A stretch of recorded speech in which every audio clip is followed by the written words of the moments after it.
the eye is unique because it's one of the only parts of the body where you can look directly at nerves and blood vessels without cutting someone open. So That's sometimes true. sometimes the first signs of diabetes, we're picking up on it in the eye clinic.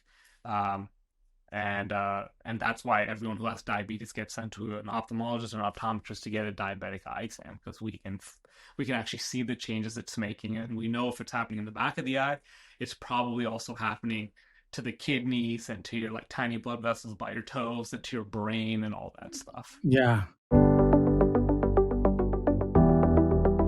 Welcome to the Fountain of Vitality podcast. I'm your host, LaMont Leavitt. In a world overflowing with noise, confusion, and distraction, we're here to cut through the clutter and explore bold, unique paths to a longer, healthier, and more vibrant life. Through candid conversations with business leaders, wellness experts, industry pioneers, and innovators, we'll uncover insights to help you discover your own personalized, unique approach to thriving. Tune in, trust the compass of wisdom within, and find your fountain of vitality. Hello, this is LaMont Leavitt. Welcome to the Fountain of Vitality podcast. We're excited to have with us today Dr. Sumeet Jindal. Thank you for joining us today. Yeah, glad to be here. Thanks for having me. I'd love to hear some of your stories about how you got into the profession to start with and what led you down this path of wanting people to look, feel, and see better.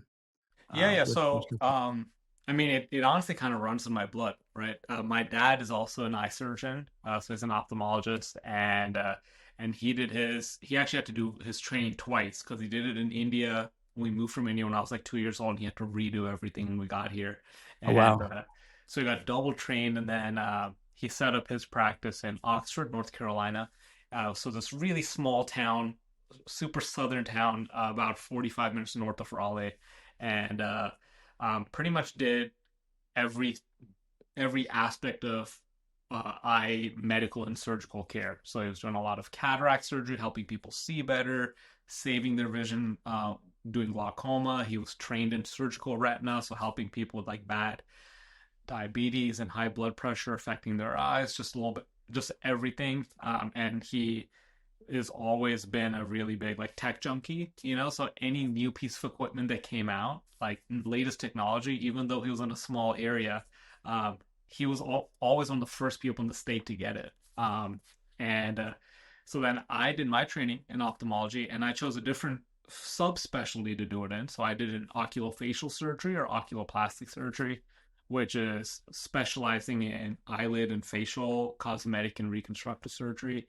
And then joined him, and we opened a second practice, and we opened another practice that focuses on cosmetic surgery while we still have our eye surgery practice that focuses on helping people see their best. And so it's pretty cool. You get to work with your dad, but we have some other subspecialists that have joined our practice now, Nice. and it's really fun. Well, that's great. Well, tell me some of the things you've done that are new and kind of a little bit different. Now, what makes your approach different than some of the others out there doing surgeries? Yeah, for sure. So, I mean, I will say, I want to say that I haven't really like invented anything. I'm lucky that surgeons in this day and age, for the most part, no one's gatekeeping too much. So I get to like stand on the shoulders of giants and combine stuff that I've learned. I get to keep learning from everyone to like find my own way of doing things. So, I mean, I think honestly, one of the most impactful things I do uh, in clinic is cataract surgery or refractive lens exchange. Um, and that's a procedure where pretty much after the age of 45, if you have like, if you want to get out of your glasses or see your best, we can actually replace your natural lens with this like bionic upgraded lens implant that can help you see your best.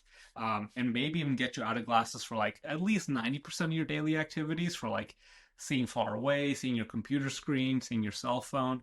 And the crazy thing is, it usually only takes about like 10 minutes, like per eye, to do it. And we're doing it on patients like wide awake. Like Wow. they take a little loopy pill, so you're feeling pretty good, but it's a pretty much painless procedure, and people do really great with it. So, whether it is literally just like uh, we have like 48-year-old CEOs who want to like see the golf ball better on the golf course, or we have uh, patients who are bringing their parents from like Mexico and they don't have insurance and they can't afford surgery, and we do our charity procedures for those patients, and they've been blind for 10 years, and now we give them their Wow. sight back.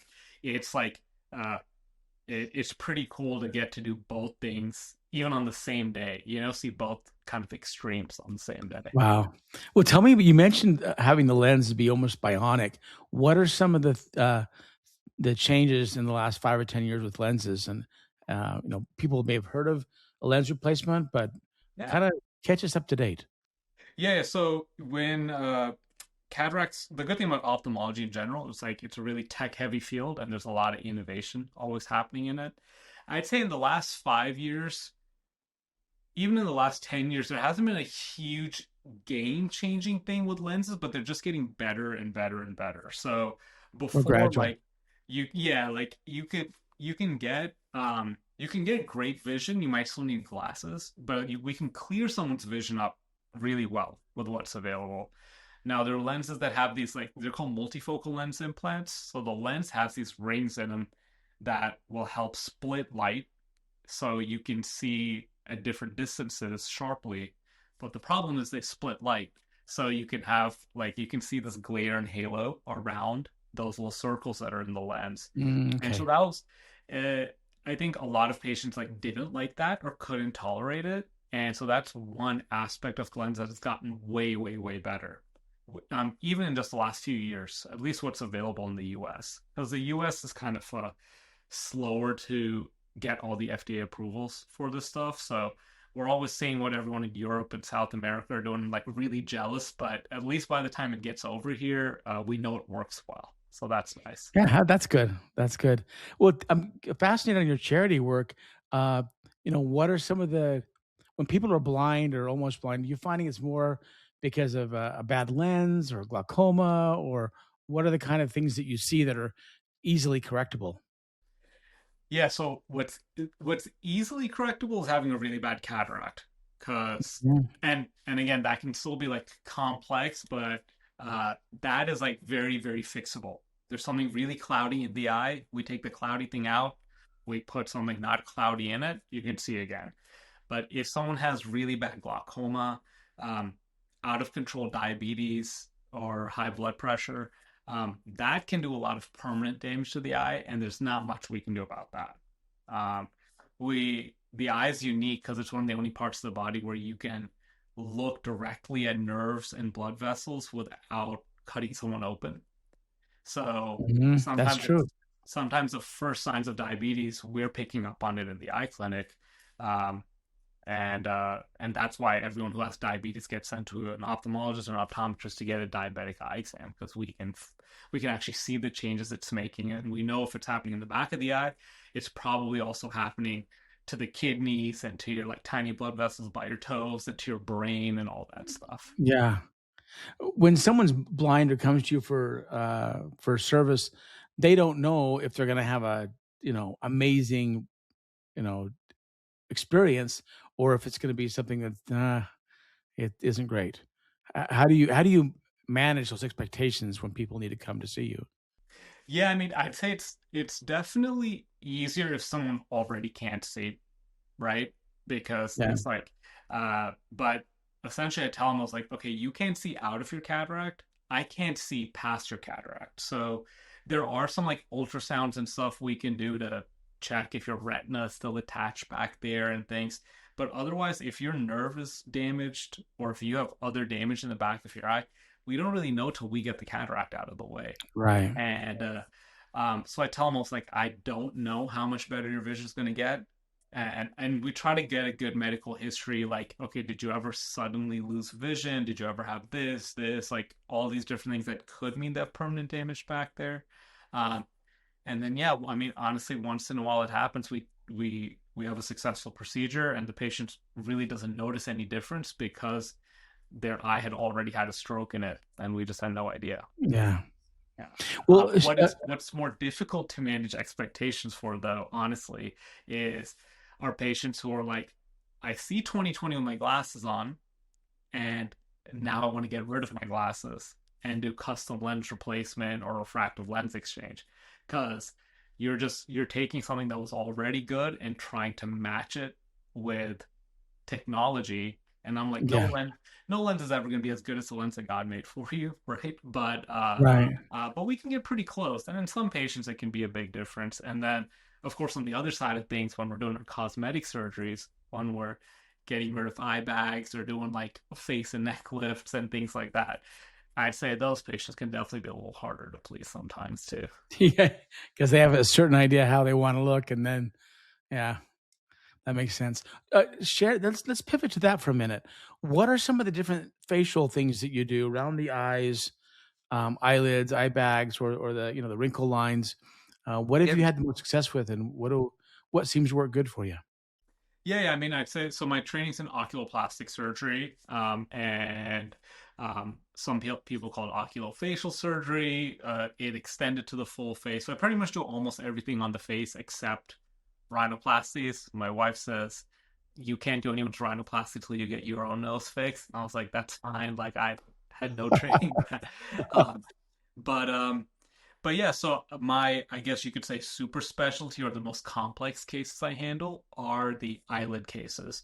Um, because if someone has like, say like droopy upper lids, not all surgeons know how to do the techniques to like actually tighten the muscle of the upper lid to help open the eyes up more. So it's not just the skin flap; you're actually tightening the muscle.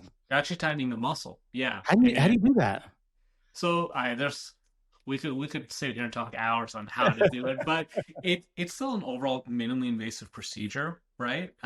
So it just means that instead of just cutting away that extra annoying skin that's causing hooding here, we're going a couple layers deeper than that as well, and we're tightening the muscle that actually lifts the eyelid. And Okay. one of the biggest mistakes I see is patients saying that, hey, my eyelids are droopy. I hate the skin that's here. And they'll go to a surgeon who'll quickly just remove the skin. And the patient's like, hey, my eyelids are still droopy, or they might even look sleepier now because the skin is gone, but the eyelids, their eyes are still pretty much closed. Uh huh. Um, and because they don't treat the ptosis. This is what is called ptosis, is that actual drooping of the upper eyelid. Um, so yeah, I mean that's something we do a lot of, like a lot. And then with the lower lids, the biggest complaint is the eye bags, right? Like eyes Yeah. are puffy all the time. People saying like everyone asks me if I'm tired or if I haven't slept, and they're like sometimes I feel great, and people still think I'm tired, and they're like I don't want people to. And I say if I'm tired, I don't want people to be able to tell I'm tired, right? Yeah. I was like I got a Yeah. 1 year old and a 4 year old. I'm always tired, but I'm already getting these eye bags. Um, and lower lid surgery can actually be like really complicated, as in this is a very like delicate area of the body, because it's you have gravity that can pull it down. If you try to pull this skin super tight and get rid of all the wrinkles, the lid will actually just pull down instead because it doesn't Oh have much wow. support. Um, so if So we it's harder. It's a harder procedure for you to do a lower versus an upper. Oh Right, yeah, right. I mean it's definitely way harder. And there's way more things that can potentially go wrong. Um, and so there's a lot of fantastic like plastic surgeons who do surgery on the full body that will do upper eyelid surgery, but they won't do lower eyelid surgery just because that's not their focus. That's not, and they do so much other different types of surgery. They won't do lower eyelid surgery. Um, but even someone like me who does upper and lower lids all day, every day, and treats eye problems all day, every day, there are certain lower eyelid cases that, they're more complex. We have to do a more extensive dissection. And I'm like crossing my fingers afterwards too. I'm like, all right, let's hope they heal well because you can do everything right. The patient can be healthy and it can still heal unpredictably. And then you gotta Yeah. you gotta make it right if something goes wrong.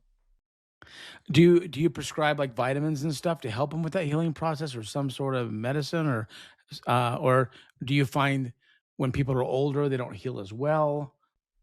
Yeah, I mean, I would say for our bigger procedures, like our face and neck lift surgeries, that's where I see that's like it's just such a large area that you're dissecting, you're releasing these like kind of ligaments of the face. to move everything up. I think that's where there are more challenges with healing usually, especially like with age. Um, Eyelids, I think, just have such a rich blood supply. Um, so I always say it's good and bad that that's such a rich blood supply because initially everyone looks like they were just in the boxing ring for like, you know, I wondered, yeah. yeah, and because everyone gets super bruised, super swollen, because it's so rich in blood supply. But the good thing is because it's so rich in blood supply, you usually heal really well. Like, That um, makes sense. and so that's why, like, when we do our skin cancer reconstruction on the eyelid, you'd be like amazed. Like, it'll, like, at the end of surgery, I'll have like sutured stuff together, and you're like, oh, that's never gonna look good. And then a few weeks later, you're like, whoa, like you can barely even tell that they have this huge hole, that they're missing a chunk of their eyelid. Wow. Wow. Yeah, yeah. So, but I think, that's an area of our practice that I'm trying to expand on more is how to integrate more of the um, a more regimented way of doing like vitamins and IV infusions and peptides and stuff, That makes sense. incorporating it into their care. When do you know Craig Conover? I don't. Oh, he was one of the big guy. He was one of the first people to really be doing like IV NAD in the US. Oh, He okay. was like the big guy doing it like years ago. I'm talking Way back. like over 10 years ago. And I was still in residency when I like heard him on a podcast, and I was like, "Oh, this is super cool." And my mom actually did her degree in holistic nutrition and naturopathy. So I always wanted to have this wellness side to the practice. It makes sense. It make a lot of With sense. Yeah, before it became cool, because now it's like cool, and everyone's suddenly a wellness expert, right? Right. And everyone's a biohacker now. But we so when we started the practice, like I named it after my daughter. My daughter's name is JIYA, and it stands for Jindal Institute for Youthful Aging. And because I wanted to have people see better, see their best, I wanted them to be able to look their best, and I wanted them to be able to feel their best. And I got the first two down, but I got too busy with the first two. I haven't really incorporated the third part, but I'm starting to now. Yeah. We talked earlier about how you want to have 20/20 vision, but you want to look like 20 years younger. Agreed. You want to 20 feel. years soon. Yeah. Yeah, Yeah. yeah. So that's great. Have I assume I'm sure we've got some listeners that have had some sort of eye lift or facial improvement there, and they're just not totally happy with it. You're totally comfortable taking on a patient if they're not happy to reach out to you and get some help or advice. Yeah, yeah. I mean, we have a lot of advice. We do a lot of consults, and we see patients pretty much almost every week from different parts of the country who had a surgery that maybe they had a suboptimal outcome. Maybe they didn't heal well from it. Maybe, I mean, I don't like using the word like botched because I think everyone's so quick to throw that out there when Yeah, I mean, I think every surgeon's trying to do their best and they're trying to do what's best for the patient, and things just don't go right. well sometimes. I've had my own patients who I've either had to revise my own work or they've gone someone else to revise my work because you sometimes things just don't heal the way you want them to. Things don't go Yeah, as well as you just want them to. Um, but yeah, I mean, revision surgery, which is like fixing something or making something better that's already been attempted is something we do a lot of, especially, like I say, I see a lot of the like pull down lower eyelids from lower blepharoplasty, a lot of a lot of issues with some like facelifts and neck lifts and things that may have been probably usually more so underdone than done incorrectly or something. okay. Um, but yeah, get them out. Now you're based out of North Carolina, right? But you've had patients, I think you told me from New York, Florida, California, and even from Europe, pretty much all over. Yeah, yeah. So we again pretty much almost every week someone's flying in for something, and luckily our office is only like 8 minutes from the airport, so it's like right there, Oh, and nice. we have our own operating rooms.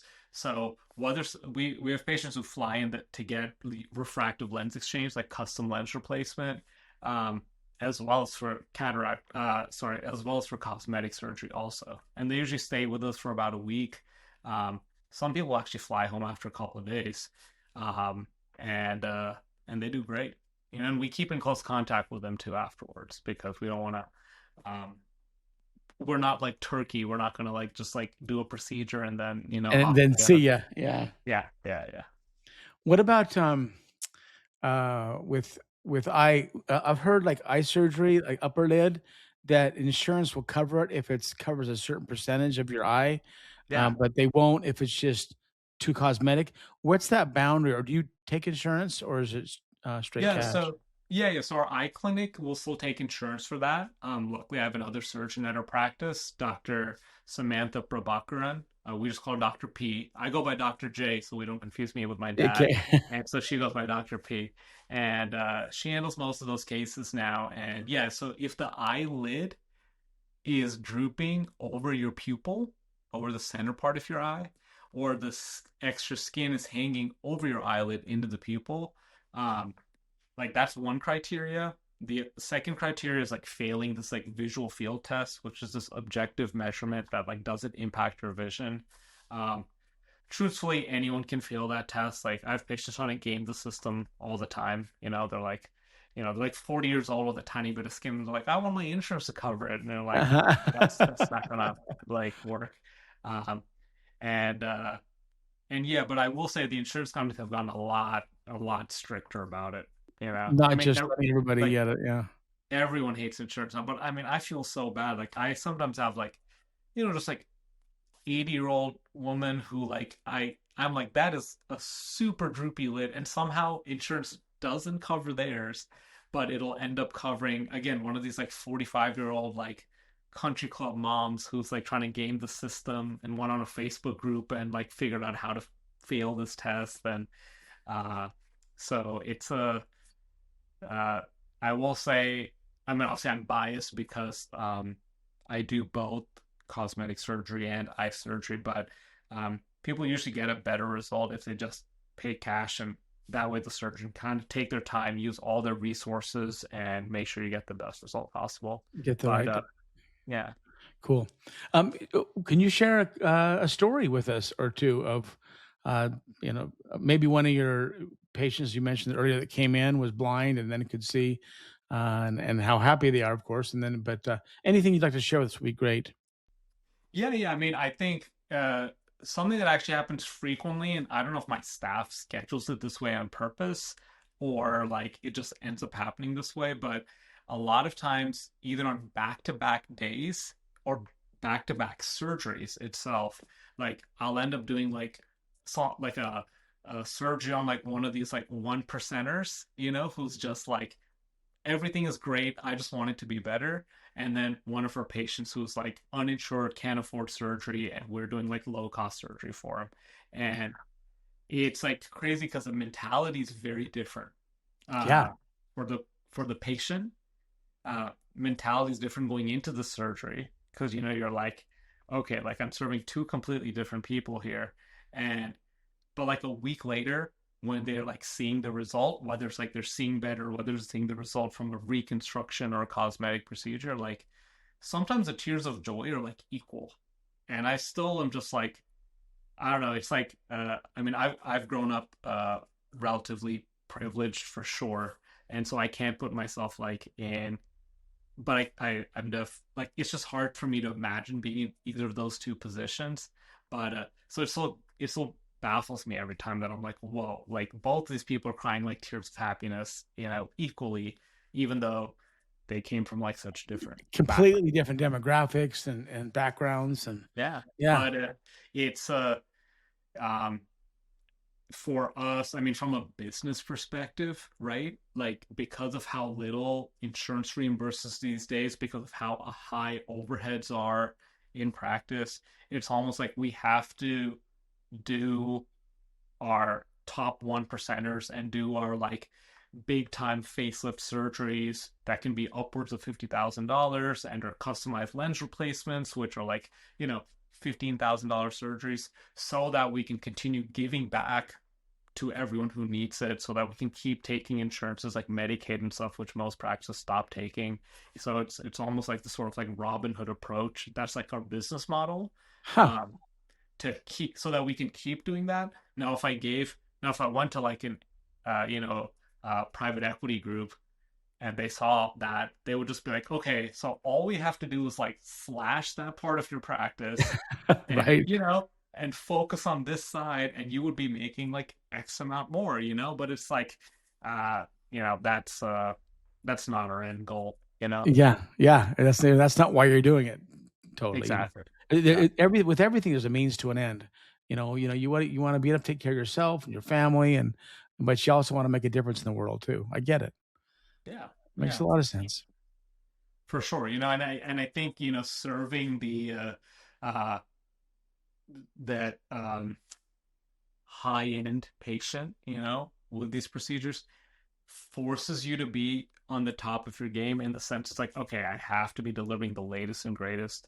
I have to be like making sure you're reading articles every day, watching surgery videos every day, talking to other surgeons every day because these patients are out there chat GPTing how to do the surgery and coming to you and giving you a list of what you should be doing, right? So you got to know it better than them. You got to keep up. But then that allows you to also not so you're not getting complacent with your care. And now all these patients that it just makes our facility so much better that we're able to provide this super high end care and experience and results to the people who can't afford it as well, which is nice. That's great. That's great. Wow, what a great story. Oh, I know I wanted to ask you. Okay, let's say someone is older, let's say they're 60, and they're like, I really kind of need to have everything fixed, my eyes, my neck, and just kind of look a little bit younger. Um, but I don't want all my friends to know that I went in for everything to get fixed. You mentioned how you look like you finished a boxing match sometimes Oh when yeah. you first come out. How long do you recommend if they wanted to go away, be gone for how long before they go back home to look, all better and not look like they've been beat up? Yeah, I mean, truthfully, I'd say most of my patients a couple of weeks later, you can like, if you're a female, at least you can wear your hair down, put some makeup on, Uh-huh. and no one should really be able to tell. As in, they're gonna be like, "What? Like, people ask like, did you get something done to your hair? Did you lose weight? Like, but I mean, I've had patients who literally, people complain about the turkey neck. I've had some patients with like turkey necks like hanging down super low and Yeah. now it's like snatched as can be and they're like, yeah, like I went to this big family gathering a few weeks later and everyone was like, no one could tell that they had a facelift even though it's like a massive difference just because our goal is we want to give you like such a natural result that no one ever looks at you and thinks plastic surgery. It's not excessive to where it's all tight and Yeah. weirdly tight. Yeah. Yeah, exactly. As in, like, we want you to have a dramatic result, a really dramatic result, and the best result possible. But we don't want to alter your anatomy in an unnatural way. We don't want to do these like old school techniques that rely on like stretching things tight, where you Yeah. look like like a mannequin or something like that, where like things are Right. showing, like um You and can't close your mouth anymore. exactly, your smile's wider or like your eyes are all weird and slanted now. Like we don't want to do any of that. We want to just put things back to where they used to be, right? Yeah. And that gets you the best result, keeps you safest, and makes you look most natural as well. Oh, nice. Hey, if someone has a turkey neck or it just got either from passed away or just getting older, how do you pull it up? And how do you tuck it up? How does that work? Yeah, so it usually involves an incision that hides like around the curves of the ear. Okay. Uh, so it goes in this like back crease of the ear, in the hair, and then in these front creases of the ear. And then sometimes a small incision that goes underneath the chin that no one ever really sees. And from there, we're able to like tighten this muscle and like get rid of stuff that's under the muscle centrally here, and then release and lift all of this up like in a more vertical direction, back up to where Oh, it used to be. okay. Oh. And Nice. then from here's where all that extra skin comes off. But again, the goal is to not pull on the skin. Like everyone sees the loose skin, but the skin is almost getting removed as a byproduct of repositioning the deeper structures back up to where they used to be, and the skin kind of comes along for the ride. If all you do is cut and pull skin, one, you're going to look stretched and pulled, but two, it's just not going to last that long because your skin's just going to stretch back out. So we're actually repositioning like deep, almost like muscular tissue, this deep like fascia. No, oh, Back. cool. So it's not just the skin you're working on. Yeah, it's not just skin work on. That's how facelifts were done like many, many years ago. But it's evolved a lot since then. So for a full-on turkey neck, eye tuck, getting the upper and lower lids fixed, how long does that whole process take to do it right? Oh, well, Typically, low and yeah, high. yeah. For me, that whole if we're doing brows, upper lids, lower lids, face, neck. I mean, that's going to be like a 6 hour procedure for sure. Wow. You know, Wow. and that's 6 hours of like, we're not rushing, but we're moving. Like, Yeah. we're You're not not just messing like, around for 6 hours. yeah, Wow. we're not messing around because we don't want our patients to be like, having surgery for longer than they need to be. We don't do any general anesthesia because we don't want all those like chemicals in your body. We don't want you feeling bad and nauseous afterwards. So it's just an IV sedation, kind of like getting a colonoscopy. Okay. But regardless, we don't want you under anesthesia for longer than you need to be either. Makes sense. So yeah, it doesn't need to be a 10-hour procedure, but I definitely know it wouldn't do a good job if I was trying to knock it out in 3 hours either. Right. But yeah, if we're doing a full face, that's all I'm doing that day. I don't want to be in a rush. I'm not seeing any other patients. Like that's all we're doing. Yeah, because it might be 6 hours, might be 5 or 7. Just you don't want to worry Yeah. about the next patient. Yeah. That Yeah. makes Yeah. sense. Yeah. Which is in stark contrast to our custom lens replacement procedures, which take 10 minutes, Right. But I'd say, that's more of a sprint. It's like a very exhausting, you're just like zoned in hardcore for 10 minutes. Whereas this is more of like a marathon. For any of our listeners that want to get a hold of you, what are some? We'll include some links, of course, but Yeah. where can they best reach you if they want to check into your clinic and see what you guys can offer? For sure. I mean, probably the easiest way is through our social media, is like on Instagram. Like, I think my handle's at Dr. Sumeet Jindal, like my first and last name, at Dr. Sumeet Jindal. Well, thanks for spending the time with us today. I learned a ton about this whole topic. I didn't know. Thank you for tuning in to the Fountain of Vitality podcast. Head to fountainofvitality.com for more episodes, insights, and resources. Remember, your health is yours to own. Take charge, focus on what you can control, and keep exploring what works for you. Always be your best self, lift others, and trust the compass of wisdom.